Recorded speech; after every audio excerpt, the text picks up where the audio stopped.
गोरखपुर विश्वविद्यालय के ठीक सामने पंथ पार्क है और इस पंथ पार्क में आज विश्व महिला दिवस के अवसर पर दिशा छात्र संगठन द्वारा एक गोष्ठी का आयोजन किया गया है और इस गोष्ठी का नाम है स्त्री क्या चाहती है। यहाँ जो है तमाम लोग मौजूद हैं। जो हम सबसे पहले इन लोगों से यही जानेंगे कि आखिर जो इस मौके पे आप जो गोष्ठी कर रही हैं, स्त्री क्या चाहती है, स्त्री चाहती क्या है? हमको तो लगता है कि कोई भी स्त्री हो, एक मज़दूर हो, एक पढ़ने वाली लड़की हो, एक नौकरी करने वाली लड़की हो, सबको आज़ादी चाहिए। आज़ादी मतलब कि हर चीज़ की आज़ादी, पढ़ने लिखने की, मतलब क्या क्या पहनेगी इसकी आज़ादी, कहाँ जाएगी इसकी आज़ादी, मतलब एक स्वतंत्र जीवन। क्योंकि हम एक लड़की पैदा होती है ना, तो बचपन से मतलब उसको उसकी परवरिश अलग होती है, एक लड़के की परवरिश अलग होती है। एक लड़की के लिए गुड़िया आता है और एक लड़के के लिए गाड़ी आता है। उन्हें सजना-संवरना सिखाया जाता है और एक लड़के को बंदूक चलाना, मोटर गाड़ी चलाना सिखाया जाता है। तो हमें ये लगता है कि एक स्त्री के लिए जो हमारा जो ऐतिहासिक दौर रहा है ना, स्त्रियाँ गुलाम रही हैं और उन्हें 2 ही तरह से माना जाता है कि वो एक बच्चा पैदा करने वाली मशीन है और दूसरा पति की सेवा करेंगी। लेकिन हमें लगता है स्त्री की अपनी एक अस्मिता है, उनकी अपनी इच्छाएँ हो सकती हैं, उनके अपने सपने हो सकते हैं। लेकिन होता यही है कि बचपन में वो घर में पिता के घर रहती हैं, तो पिता उनको आदेश देते हैं कि ये करो, वो करो। उसी तरह जब बड़ी होती हैं, शादी भाई होता है उसका देख-रेख करने के लिए। फिर पति हो जाते हैं कि पति के ही हिसाब से खाना बनेगा, पति की तरह ही सारी चीज़ें फिर उससे भी आगे आती हैं तो बच्चे हो जाते हैं तो बेटा के कंट्रोल में होती हैं। लेकिन हमें लगता है कि इस पूरे प्रोसेस में जो लड़की की अपनी इच्छा है, लड़के के जो अपने सपने हैं, वो हर जगह दब जाते हैं। जबकि वो भी तो एक इंसान है, ऐसा तो नहीं है कि उसकी अपनी इच्छाएँ नहीं हो सकती हैं। उसे भी तो कहीं घूमने जाने का इच्छा अपने मन से हो सकता है, मतलब परिवार जा रहा है तो जाना अलग बात है।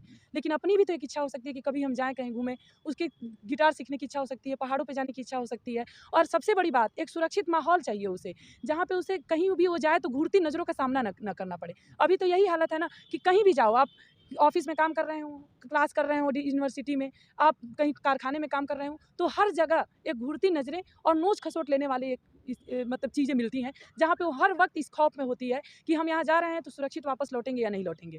कहीं बाहर भी जाने का निर्णय करना हो तो घर वाले इसी वजह से रोकते हैं कि तुम एक लड़के को जाने पर उतनी रोक नहीं लगती है, लेकिन एक लड़की पर रोक लगती है। और किससे रोक लगती है? समाज में पुरुष से ही तो डर है ना।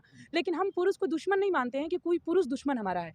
पुरुष हमारा साथ का सहभागी है। बस बात ये है कि जो बच्चा बचपन में बड़ा हो रहा है, वो बच्चा बलात्कारी नहीं हुआ था। लेकिन ये माहौल जो हमारा आस-पास का है, वो इसे ऐसा चीज़ देता है ना कि वो उस मानसिकता का हो जाता है। अब सोचिए, एक बच्चे को आप दीजिए प्रेमचंद, निराला, मुक्तिबोध, फैज़ अहमद फैज़ और देश दुनिया की अच्छी फ़िल्में, अच्छे गीत संगीत, और एक बच्चे को आप दीजिए खेसारी लाल, हनी सिंह, पबजी गेम, फूहड़ फ़िल्में, फूहड़ गाने। तो ये दोनों बच्चों की आप परवरिश में अगर अंतर रखते हैं, तो दोनों की मानसिकता में भी डिफरेंसेज़ होंगे। एक बच्चे को पबजी खेलने पर मना करने पे वो माँ की हत्या कर दे रहा है, तो वो हत्यारा तो पैदा नहीं हुआ था। क्योंकि बचपन से जो आत्मिक जगत है ना, उस आत्मिक जगत को तैयार करने के लिए हमारे समाज में जो चीज़ होना चाहिए वो नहीं है। जो है वो हमें बर्बर बना रहा है, हमें जालिम और हमें असंवेदनशील बना रहा है, गैर ज़िम्मेदार बना रहा है। तो ऐसे में हम लोग ये कह रहे हैं कि एक बच्चे को बलात्कारी बनाने में इस पूरे सिस्टम का रोल है। पूरे सिस्टम में जो चीज़ें मिल रही हैं, जो खुराक उसे मानसिक खुराक मिल रहा है, वो उसकी जड़ है। और अगर हम उस पर चोट नहीं करते हैं, तो कोई कड़ा से कड़ा कानून बनाकर भी स्त्रियों की सुरक्षा हम नहीं कर सकते हैं। सुधार की कहाँ जो है आवश्यकता? सुधार हम नहीं बात करते, हम स्त्री, देखिए वही है, स्त्री मुक्ति और स्त्री सशक्तिकरण 2 रास्ते चलते हैं। स्त्री सशक्तिकरण में कि स्त्रियों को भी मौका मिलने चाहिए नौकरी में, लेकिन क्या नौकरी करने वाली लड़कियों के साथ छेड़खानी घटनाएँ नहीं होती हैं? देश में पहलवानों से सशक्त कौन होगा? पहलवान वहाँ पे जंतर-मंतर पे महीनों बैठी थी और क्या हुआ? एक तरफ संसद का उद्घाटन हो रहा था और दिल्ली की सड़कों पे पहलवानों को इधर सड़कों पे घसीटा जा रहा था। तो आप कैसे उम्मीद करते हैं कि केवल सशक्तिकरण, सुधार नहीं चाहिए? जैसे मान लीजिए कि एक शर्ट फटी है, तो सुधार का मतलब ये है कि आप जगह-जगह रफू कर रहे हैं। आप एक जगह रफू कर रहे हैं, दूसरी जगह फट जा रहा है, दूसरी जगह कर रहे हैं, तीसरी जगह फट रहा है। हम कह रहे हैं पूरी शर्ट बदलने की ज़रूरत है। हम जिस सिस्टम में जी रहे हैं ना, इस पे मुनाफ़ा केंद्रित सिस्टम है, जहाँ पे फ़ायदे के हिसाब से सारी चीज़ें तय होती हैं। जैसे फ़िल्मों में स्त्रियों के शरीर को जिस तरह प्रेज़ेंट किया जाता है, हमारे विज्ञापन, सामानों के विज्ञापन में एक लड़का डिओडेंट लगाता है, तो दूसरे लड़के की गर्लफ्रेंड उसके पास आ जाती है। कहने के लिए तो एक विज्ञापन है डिओडेंट का, लेकिन इसमें तो एक स्त्री का भद्दा मज़ाक नहीं है कि लड़की के लिए स्त्री को जो है मना कर देना चाहिए कि हम इस तरह का विज्ञापन नहीं करेंगे। नहीं, आखिर कहीं तो सुधार होगा। हाँ, वो जैसे स्त्री भी आप कहीं न कहीं लालच में आकर के उस एकदम विज्ञापन को जैसे आज का जो पूरा माहौल है ना सांस्कृतिक, उसमें स्त्रियाँ अलग थोड़ी ग्रह पे हैं। वो भी तो इसी समाज में है ना। वो भी तो उस पूरी मानसिकता से प्रभावित हो रही हैं। जहाँ पे फ़ायदे के हिसाब से चीज़ें करें तो वो भी फ़ायदे के लिए कर रही हैं। उनको पूरी क्रांतिकारी विरासत को बताना और अपनी अस्मिता के लिए लड़ जाने के लिए, ये किसी भी समाज में क्रांतिकारी ताकत का काम होता है। जो सिस्टम होता है वो इसे नहीं बताता है, क्योंकि स्त्रियों की आज़ादी की लड़ाई का मतलब ये है ना कि सिस्टम को पूरा चकनाचूर कर देना। जो मुनाफ़े पर टिकी है, लूट पर टिकी हुई है और जहाँ पे रोज़-बरोज़ स्त्रियों की इज़्ज़त को तार-तार किया जाता हो। तो इसीलिए कोई सिस्टम ये नहीं चाहता है कि स्त्री सही मायने में अपनी आज़ादी को समझ पाए।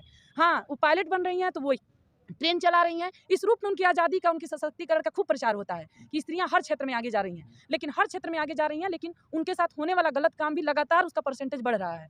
दूसरे देश की लड़कियां जिस देश में सुरक्षित नहीं हो तो अपने देश की क्या बात है। घर में नहीं लड़कियां सुरक्षित हैं। लोग कहते हैं ना आप बाहर मत जाइए, घर में लड़कियां। आप सोचिए छोटी बच्चियों के साथ जो गलत काम होता है ना, उसमें 96% मामले में अपने घर के लोग होते हैं, चचेरे ममेरे फुफेरे भाई होते हैं जो छोटी बच्चियों के साथ गलत करते हैं। तो आप कैसे घरों में सुरक्षित कर सकते हैं? जितना समाज सड़ रहा है ना, तो सबसे पहले जो मानसिकता है ना, वो मानसिकता नहीं बदलेगी तो आप पुलिस में भी जा करके थाने में भी न्याय नहीं पाएंगे। क्यों?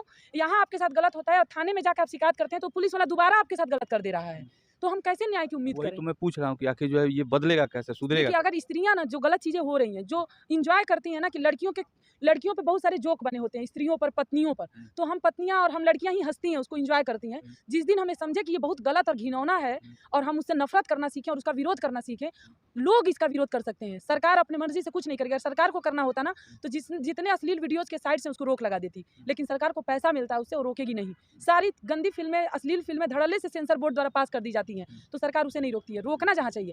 लोग अगर इसका विरोध कर दें कि ऐसी चीज़ों में अगर इकट्ठे होकर के ना, तो सरकार किससे है? हमसे है। कितने लोगों को, हो सकता है 1000 लोगों की बात ना सुने, लेकिन अगर लाखों लाख लोग उतर जाएं सड़कों पे कि ऐसे चैनलों का हम बहिष्कार करते हैं, ऐसे फिल्मों का बहिष्कार करते हैं और ऐसे विज्ञापनों का, तो सरकार ऐसी बात नहीं है कि हमारी बात नहीं सुनेगी। लोग में वो ताकत है और लोग कर सकते हैं। इतिहास में भी किया गया है। अंतर्राष्ट्रीय महिला दिवस में भी ना, महिलाओं की सामूहिक ताकत से ये दिवस आज हम मना रहे हैं। कपड़ा मिल की महिलाओं ने पहली बार आंदोलन किया था। 16 घंटे कार्य दिवस था जिसको 10 घंटे करने के लिए 1857 में।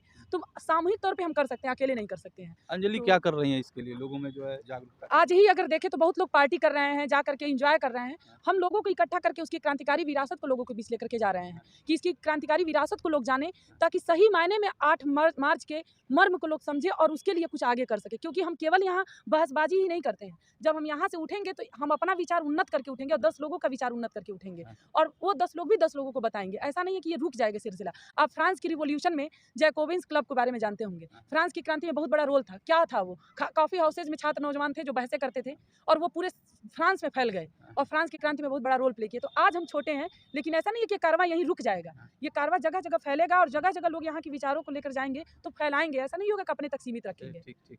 ये अंजलि हैं और दिशा छात्र संगठन से जुड़ी हुई हैं और इनका एक बात जो है काफ़ी जो है अच्छा लगा कि जहाँ विश्व महिला दिवस पे महिलाएं आज जो है अलग-अलग रेस्टोरेंट और कैफ़े में जो है पार्टियां कर रही हैं, वहीं ये अंजलि जो है इस पंथ पार्क में कुछ महिलाओं को इकट्ठा करके और महिलाओं को सशक्तिकरण के प्रति जागरूक कर रही हैं। इनके बारे में अपनी प्रतिक्रिया कमेंट में बताइएगा। मिलते हैं अगले खबर के साथ, तब तक के लिए नमस्कार।